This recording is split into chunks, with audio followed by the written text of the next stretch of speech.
Salam sejahtera dan salam Sarawakku sayang, bersama saya Chrisman Fowler. Berita malam dimulakan mengenai kunjungan hormat Pesuruhjaya Tinggi British ke Malaysia His Excellency Charles Hay ke atas Tuan Yang Terutama TYT yang di-Pertuan Negeri Sarawak, Tun Pehen Sri Abdul Taib Mahmud. Turut mengiringi Charles dalam kunjungan hormat di kediaman rasmi Tun Pehen Sri Abdul Taib di Demak Jaya. Di sini pada Isnin ialah Menteri Pelancongan Industri Kreatif dan Seni Persembahan Datuk Seri Abdul Karim Rahman Hamzah. Charles dalam pada itu menzahirkan penghargaan dan berterima kasih kepada Kerajaan Sarawak di atas kerjasama yang diberikan dan berbesar hati kerana dapat berjumpa semula dengan Tun Pehen Sri Abdul Taib. Tambahnya beliau berharap hubungan baik di antara Sarawak dan United Kingdom akan terus dikekalkan menerusi kerjasama dalam pelbagai bidang. Well, it was a great honour for me to call on Tun, who is a figure of such importance in not just Sarawak politics but in Malaysian politics. So a great honour for me to see him again. I saw him, I think 2.5 years ago when I came to Sarawak first, and then of course I wasn't able to come back in the intervening period because of COVID. So great to catch up on the situation here. We talked about the relationship between the UK and Sarawak and our desire to continue and strengthen that. Thank you, sir. Thanks, guys. Terdahulu, Tun Pehen Sri Abdul Taib menerima kunjungan hormat daripada Jawatan Kuasa Penganjur sambutan Hari Sarawak yang diketuai Menteri Pembangunan Wanita, Kanak-kanak dan Kesejahteraan Komuniti, Datuk Seri Fatimah Abdullah. Kunjungan itu bertujuan menjemput dan mengalu-alukan kehadiran Tun Pehen Sri Abdul Taib serta Toh Puan Datuk Petinggi Ragat Kurdi Taib ke sambutan Hari Sarawak yang akan diadakan di Stadium Tertutup Sibu pada 22 Julai 2022. Sambutan perayaan Hari Sarawak kali ini yang bertemakan Sarawak Makmur kembali menemui rakyat secara fizikal selepas 2 tahun disambut secara hybrid dan sederhana akibat pandemik COVID-19. Hadir sama dalam kunjungan tersebut ialah Residen Bahagian Sibu merangkap Jawatan Kuasa Pelaksana Wong Hee Sieng, Timbalan Menteri Utiliti dan Telekomunikasi Datuk Dr. Abdul Rahman Junaidi dan Ketua Bahagian Protokol, Istiadat dan Pengurusan Acara Hamdan Syarbini. Sementara itu, Pesuruhjaya Tinggi British ke Malaysia, Charles Hay turut melakukan kunjungan hormat ke atas Premier Sarawak, Datuk Petinggi Tan Sri Dr. Abang Abdul Rahman Zohari, Tun Datuk Abang Openg di pejabatnya Wisma Bapa Malaysia pada Isnin. Selain membincangkan isu mengenai perubahan iklim serta hubungan dua hala antara United Kingdom dan Sarawak, Charles turut menyatakan sokongan atas usaha dan langkah yang diambil Sarawak berhubung teknologi penangkapan dan penyimpanan karbon capture and storage technology termasuk berkaitan kewangan hijau green finance. Katanya keindahan biodiversiti Sarawak serta peluang berasaskan alam semula jadi juga menjadi topik menarik perbualan pihaknya bersama Datuk Petinggi Tan Sri Abang Zohari. So that was really exciting and very interesting conversation we had. Also about the amazing biodiversity of Sarawak, about the opportunities for the so-called nature-based solution to climate change.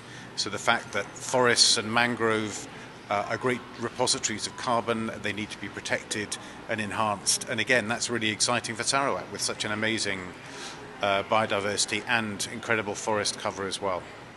Beliau berkata demikian ketika ditemui media selepas selesai kunjungan tersebut. Dalam perkembangan lain, Premier Sarawak Datuk Petinggi Tan Sri Dr. Abang Abdul Rahman Zohari Tun Datuk Abang Openg telah dilantik sebagai penaung Kelab Golf Sarawak KGS. Perkara tersebut dimaklumkan oleh pengerusi KGS Tan Sri Datuk Amar Muhammad Morshidi Abdul Ghani kepada media selepas mengadakan kunjungan hormat ke atas Premier Sarawak pada Isnin. Menurut Tan Sri Morshidi lagi, Datuk Petinggi Tan Sri Abang Zohari yang sebelum ini merupakan Presiden KGS dan kini dilantik sebagai penaung adalah seperti mana yang telah dilulus di dalam konstituensi tersebut. Tambah Tan Sri Morshidi lagi, Presiden KGS yang baru pula akan dipikul oleh Setiausaha Kerajaan Sarawak. Beliau pun menyampaikan sokongan beliau supaya beliau dapat menyumbang kepada pembangunan KJS seterusnya sebagai patron dan sesiapa saja yang akan melaksanakan Kelab Golf Sarawak selepas ini, di mana presidennya akan dipikul oleh Yang Berhormat Setiausaha Kerajaan Negeri, dan beliau akan meneruskan apa yang telah dilaksanakan oleh presiden sebelum ini. Saya percaya Kelab Golf Sarawak dengan jawatankuasa barunya nanti akan membangunkan KJS sebagai kelab di mana pelancong-pelancong akan datang dan kemudahan-kemudahannya akan menjadi satu tarikan. Laporan seterusnya. Proses pembinaan Jejambat Batu 6 dijangka siap sepenuhnya pada penghujung Julai 2022. Timbalan Premier Sarawak Dato' Amar Douglas Ugahmbas berkata, kerajaan akan memastikan cara untuk menyelesaikan masalah kelewatan pembinaan jejambat tersebut. Beliau berkata, pihaknya akan turun padang untuk meninjau sendiri keadaan pembinaan di tapak tersebut sambil membuat penilaian kapasiti kontraktor sama ada mereka boleh menyiapkan projek tepat pada masanya. This is a routine visit by us. This is our philosophy that we have to go to the ground. We are not contented with briefing in the office. We went to the ground to see the actual situation on the ground. Because it is very important that we will make assessment on the capacity of the contractor, whether they can deliver the project on time. That's why we will always make sure that the contractor will comply with our target of the manpower requirement, the machinery requirement, as well as the material, which will then indicate the time frame for the completion of certain project. Beliau berkata demikian ketika ditemui media semasa membuat lawatan tapak ke Jejambat Batu 6, Kuching di sini pada Isnin. Dalam pada itu, Dato' Amar Douglas komited untuk memastikan projek sakit dan tergendala di bawah kementeriannya akan terus dilaksanakan dengan lancar. And we, the government, under the leadership of Dato' Petinggi Premier, expected the implementing agencies to implement project to keep on schedule. It is very, very important because not only the facilities will provide the infrastructure requirement of the people, but this also help us in our economic growth because the completion of the project means injection of additional fund, created more activities to the people, and those are all very, very important for us, especially in our program of post-COVID development program. Beliau dalam itu berharap pembinaan Jejambat Batu 6 itu dapat diselesaikan seperti yang dijanjikan pada penghujung Julai ini. Paparan seterusnya di Limbang. Sarawak tidak mempunyai masalah pengeluaran ayam, telur ayam dan kinzir. Demikian jaminan diberikan Menteri Pemodenan Pertanian dan Pembangunan Wilayah Sarawak, Datuk Seri Dr. Steven Rundi Utom. Sebaliknya menurut beliau, masalah yang dihadapi ketika ini ialah pengeluaran lembu dan padi. Justru katanya, satu langkah penyelesaian perlu dilakukan bagi mengatasi masalah ini menjelang tahun 2030. Pada setakat ini, kita tak ada masalah dari segi ayam, telur dan kinzir, babi lah, tak ada masalah. Masalah yang lain yang kita ada adalah macam lembu, hanya 14% saja. SSL, self-sufficiency level, yang kita dapat kampung orang kita sendiri, 14%. Padi, 38%. So kita mengharapkan macam padi tahun 2030 nanti mesti ada mencapai 60%. Beliau berkata demikian pada sidang media selepas menyerahkan cek projek kecil luar bandar MRP Dun Kemena di Pejabat Jabatan Pertanian Bintulu pada Jumaat. Tambahnya lagi, ketika ini Kerajaan Sarawak sedang mencari jalan terbaik bagi meningkatkan pengeluaran lembu dan padi menjelang tahun 2030.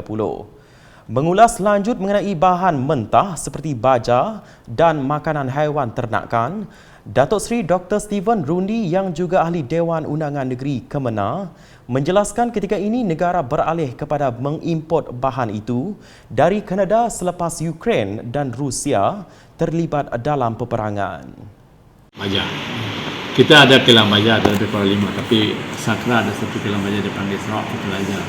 Itu pun dapat menampung hanya dalam 80% untuk digunakan kita. Jadi berarti kita perlu mencari cara lain supaya dapat menambah pakai. Disebabkan keadaan di Ukraine, di benua Rusia ada masalah peperangan ketika ini, geopolitical problem. Jadi mereka tak dapat mengeluarkan bahan mentah. Dalam perkembangan lain, beliau mengingatkan penerima geran MRP menggunakan peruntukan yang diterima dengan betul dan tidak disalahguna untuk kepentingan pribadi. Pada majlis itu, lebih RM200,660 peruntukan MRP diagihkan kepada 20 penerima yang mewakili beberapa pertubuhan bukan kerajaan NGO dalam Dun Kemenang seperti Jawatan Kuasa Kemajuan dan Keselamatan Kampung JKKK, Pertubuhan Belia dan Biro Wanita Rumah Panjang dan Kampung Kelab dan Persatuan. Berita seterusnya.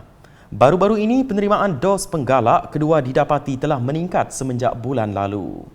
Ia susulan peningkatan jumlah kes positif COVID-19 pada bulan Jun lepas yang sebahagiannya disebabkan oleh subvarian BA5 Omicron. Justru itu, wartawan Unit Komunikasi Awam Sarawak UKAS sempat membual beberapa orang awam bagi mendapatkan respon mereka. Rata-rata mereka berpendapat bahawa pengambilan dos penggalak akan dapat membantu meningkatkan semula gerak balas imun terhadap jangkitan sebenar virus COVID-19 sama ada daripada varian asal ataupun varian terkini yang masih menular. Tentang booster ni memang sangat membantu sebab sampai sekarang ni memang sangat berkesan lah. Bagipun itu adalah salah satu macam untuk mencegah COVID kan. Jadi pesanan dan harapan daripada saya, mungkin booster ni boleh ditingkatkan lagi lah dia punya kualiti, sebab untuk demi masa depan ataupun demi kesejahteraan untuk kita bersama lah, demi kesihatan untuk untuk para keluarga. Ya.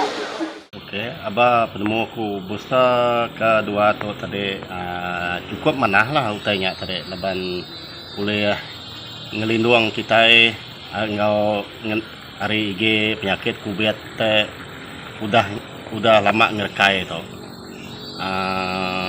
Jadi booster tu tarik paling manah lah ke semua kita rakyat tu lah ya ke kuliah di boosternya. For me, I think the booster is very good for our health and it can strengthen our immune system so that we don't get the virus easily. So my friends at school can study peacefully without being worried about COVID. So please do take the booster. This will not only immune our system, it can also save lives. Sekian edisi malam bersama saya Chris Banfala. Berita lebih lanjut boleh didapati di semua platform media sosial UKAS termasuk portal ukas.sarawak.gov.my dan UKAS channel di YouTube. #menyebar fakta, salam UKAS.